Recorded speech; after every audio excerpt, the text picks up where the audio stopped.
ഈശോ മിശിഹായ്ക്ക് സ്തുതിയായിരിക്കട്ടെ. ഞാൻ മാണിപ്പറമ്പിലച്ചൻ. മാർ തോമസ് ലീഹായുടെ ദുഃഖ്രാന നവനാൾ 7-ാം ദിവസം. തിരുവചനം യോഹന്നാന്റെ സുവിശേഷം 11-ാമത്തെ അധ്യായം 1 മുതൽ 16 വരെയുള്ള തിരുവചനങ്ങൾ. മറിയത്തിന്റെയും അവളുടെ സഹോദരി മർത്തയുടെയും ഗ്രാമത്തിൽ നിന്നുള്ള ഒരുവൻ, ബഥാനിയായ ലാസർ, രോഗബാധിതനായി. ഈ മറിയമാണ് കർത്താവിനെ പരിമളതൈലം പൂശുകയും തന്റെ തലമുടി കൊണ്ട് അവന്റെ കാൽ തുടയ്ക്കുകയും ചെയ്തത്. അവളുടെ സഹോദരനായ ലാസർ ആയിരുന്നു അസുഖം ബാധിച്ച് കിടപ്പിലായത്. കർത്താവെ, ഇത് അങ്ങേക്ക് പ്രിയപ്പെട്ടവൻ രോഗം ബാധിച്ച് കിടക്കുന്നുവെന്ന് പറയാൻ ആ സഹോദരിമാർ അവന്റെ അടുക്കൽ ആളയച്ചു. അത് കേട്ടിട്ട് യേശു പറഞ്ഞു, ഈ രോഗം മരണത്തിനായിട്ടല്ല, ദൈവപുത്രൻ മഹത്വപ്പെടേണ്ടതിന് ദൈവത്തിന്റെ മഹത്വത്തിന് വേണ്ടിയാണ്. യേശു മർത്തയെയും അവളുടെ സഹോദരിയെയും ലാസറിനെയും സ്നേഹിച്ചിരുന്നു. എങ്കിലും അവൻ രോഗിയായി കിടപ്പിലാണെന്ന് കേട്ടിട്ടും യേശു ആയിരുന്ന സ്ഥലത്ത് തന്നെ 2 ദിവസം പാർത്തു. അതിനുശേഷം അവൻ ശിഷ്യന്മാരോട് പറഞ്ഞു, നമുക്ക് വീണ്ടും യഹൂദയിലേക്ക് പോകാം. ശിഷ്യന്മാർ അവനോട് ചോദിച്ചു, റബ്ബി, യഹൂദന്മാർ ഇപ്പൊ തന്നെ നിന്നെ കല്ലെറിയാൻ ഭാവിക്കുകയായിരുന്നല്ലോ, നീ വീണ്ടും അവിടെ പോകുകയാണോ? യേശു പ്രതിവചിച്ചു, പകലിന് 12 മണിക്കൂർ ഇല്ലേ? പകൽ സമയത്ത് നടക്കുന്നവൻ ഈ ലോകത്തിന് വെളിച്ചം കാണുന്നത് കൊണ്ട് ഇടറി വീഴുന്നില്ല. രാത്രിയിൽ നടക്കുന്നവനോ ഇടറി വീഴുന്നു, കാരണം അവന് വെളിച്ചമില്ല. ഇക്കാര്യങ്ങൾ അവൻ പ്രതിപാദിച്ചു. അനന്തരം അവൻ അവരോട് പറഞ്ഞു, നമ്മുടെ സ്നേഹിതനായ ലാസർ ഉറങ്ങുകയാണ്, എങ്കിലും ഞാൻ അവനെ ഉണർത്താൻ പോകുന്നു. ശിഷ്യന്മാർ അവനോട് പറഞ്ഞു, കർത്താവെ, അവൻ ഉറങ്ങുന്നുവെങ്കിൽ അവൻ സുഖം പ്രാപിക്കും. യേശുവാകട്ടെ അവന്റെ മരണത്തെക്കുറിച്ചാണ് സംസാരിച്ചത്, എന്നാൽ ഉറക്കമെന്ന നിദ്രയെക്കുറിച്ചാണ് അവൻ പറഞ്ഞതെന്ന് അവർ വിചാരിച്ചു. അപ്പോൾ യേശു സ്പഷ്ടമായി അവരോട് പറഞ്ഞു, ലാസർ മരിച്ചുപോയി. ഞാൻ അവിടെ ഇല്ലാഞ്ഞതിൽ നിങ്ങളെ വിചാരിച്ച് സന്തോഷിക്കുന്നു. നിങ്ങൾ വിശ്വസിക്കാൻ ഇടയാകുമല്ലോ. എങ്കിൽ നമുക്ക് അവന്റെ അടുക്കലേക്ക് പോകാം. ദീദിമോസ് എന്നു പേരുള്ള തോമസ് സഹശിഷ്യന്മാരോട് പറഞ്ഞു,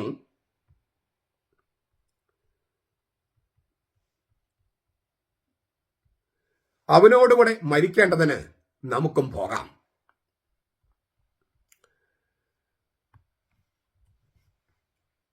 ദൈവശാസ്ത്രപരമായി അഗാധമായ മാനങ്ങളുള്ളതാണ് ഈശോയുടെ നെടുവീർപ്പും ഉള്ളം കലങ്ങിയുള്ള കരച്ചിലൊക്കെ. ഈ ലാസറിന്റെ കുഴിമാടത്തെങ്കിൽ നിൽക്കുമ്പോൾ ഈശോയുടെ ഉള്ളം കലങ്ങി എന്നവിടെ എഴുതിയിട്ടുണ്ട്. ഉള്ളം കലങ്ങി. ഗ്രീക്ക് വാക്ക് എംബ്രിമസ്തായി എന്നാണ്. എംബ്രിമസ്തായി. ദേഷ്യപ്പെടുക, പരുഷമായി സംസാരിക്കുക, നിശിതമായി വിമർശിക്കുക, അസ്വസ്ഥമാകുക എന്നെല്ലാം അർത്ഥമുണ്ട്. അതിനാൽ ഈ വാക്കിന് 3 ഭാഷകളാണ് നൽകപ്പെട്ടിട്ടുള്ളത്. എന്തുകൊണ്ട് ഈശോ ദേഷ്യപ്പെട്ടുവെന്ന് വ്യക്തമാക്കിയിട്ടില്ലെങ്കിലും ഒരു കാര്യം പരോക്ഷമായി ഇവിടെ കാണാം. അവിടെ മറിയത്തോടൊപ്പം നിന്ന് കരയുന്ന യഹൂദരില് ചിലർ തന്നെയാണ് അല്പം കഴിയുമ്പോൾ ഈശോയെ അധികാരികൾക്ക് ഒറ്റിക്കൊടുക്കുന്നത്. യോഹന്നാൻ 11:46. ലാസറിനെ ജീവിതത്തിലേക്ക് തിരിച്ചു കൊണ്ടുവരുന്നത് പലരുടെയും വിശ്വാസത്തെ വർദ്ധിപ്പിച്ചു. എങ്കിലും മറ്റു ചിലര് അവിശ്വസിക്കാനും വഞ്ചിക്കാനും ഒറ്റിക്കൊടുക്കാനും അത് ഇടയാകും. യോഹന്നാൻ 11:53, 12:10 സൂചനയുണ്ട്. അവനോടുകൂടെ മരിക്കേണ്ടെന്ന് നമുക്ക് പോകാമെന്ന് തോമസ് ലീഹ പറയുമ്പോൾ ഈശോയുടെ ഈ മാനസിക നിലയോട് അദ്ദേഹം സമരസപ്പെടുകയാണ്. അതായത് ഈ ലാസറിനെ ഉയർപ്പിക്കുന്ന ആ പ്രക്രിയയിൽ ഈശോ മരിക്കും, ഈശോ കൊല്ലപ്പെടും. അപ്പൊ അവനോടുകൂടെ മരിക്കേണ്ടതിന് ലാസറിനെ ഉയർപ്പിക്കുന്ന പ്രക്രിയയിൽ ഈശോ കൊല്ലപ്പെടും. അത് തിരിച്ചറിഞ്ഞ ആളാണ് തോമസ് ലീഹ. അപ്പോ ഈശോയുടെ മാനസിക നില, അവന്റെ നെടുവീർപ്പും ഉള്ളം കലങ്ങിയുള്ള കരച്ചില്, അത് തിരിച്ചറിഞ്ഞവനാണ് തോമസ് ലീഹ.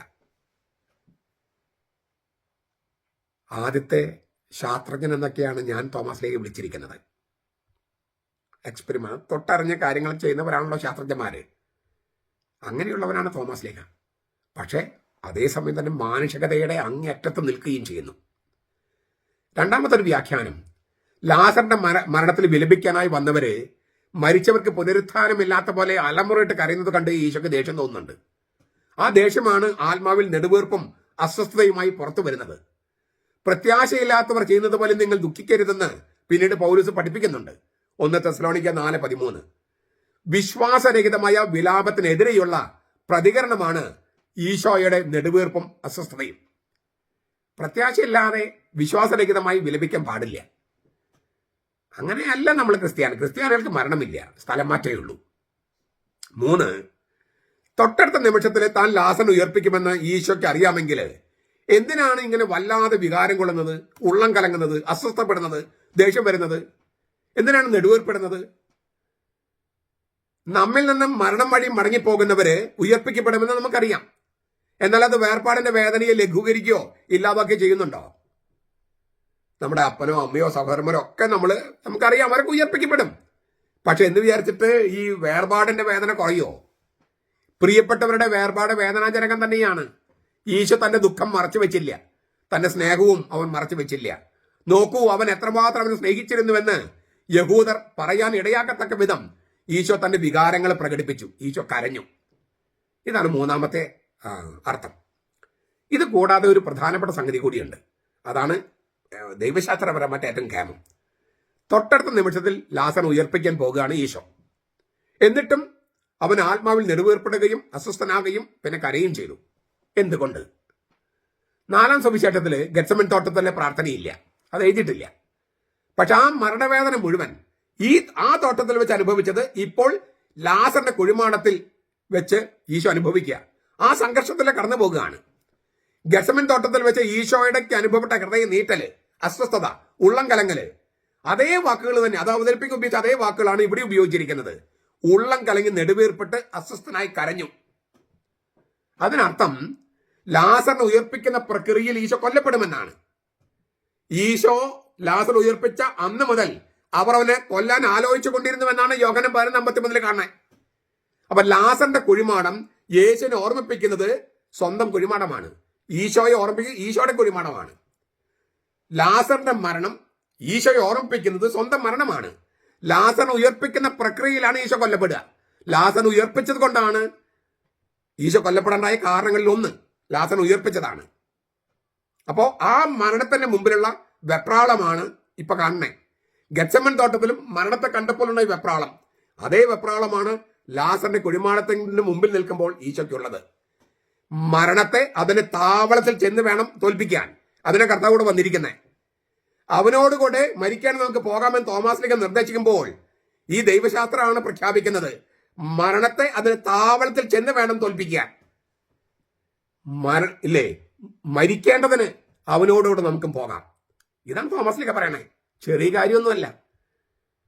മരണത്തെ അതിന്റെ താവളത്തിൽ ചെന്ന് തോൽപ്പിക്കുന്ന ഈശോയുടെ കൂടെ നമുക്കും പോകാം.